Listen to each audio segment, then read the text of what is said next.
Real মাদ্রিদের বিপক্ষে খেলায় আমি কেপলার লিমাকে, যাকে সকলে পেপে বলে চিনে, তার মাথায় আঘাত করেছিলাম এবং সার্জিও রামোস আমার কাছে এসে বলেছিলেন, আপনি কি লিফট দিয়ে পিচ ছেড়ে যেতে চান নাকি অ্যাম্বুলেন্স দিয়ে, একটি বেছে নিন। এতটুকু শুনেই তিনি যা বোঝার তা বুঝে নেন। তিনি বুঝতে পারেন মৌমাছির বাসায় আঘাত করে ফেলেছেন তিনি।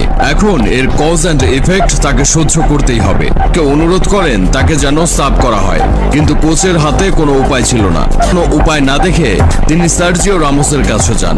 সার্জিও রামোসের কাছে গিয়ে বলেন, আমি লিফট নিয়ে পিচ ছেড়ে চলে যেতে চাই, অ্যাম্বুলেন্স দিয়ে যেতে চাই না। আমি যা বলেছি তা পেপেকে জানালো। তারপর তারা দুজন আমার দিকে তাকালো। ভয়ে আমার কলিজা ঠান্ডা হয়ে আসছিল। আর সতীর্থরা আমার কাছে বল দিয়েছিল এবং আমি পেপে এবং সার্জিও রামোসকে আমার কাছে আসতে দেখেছি। বিশ্বাস করুন, আমার আর কিছুই মনে নেই।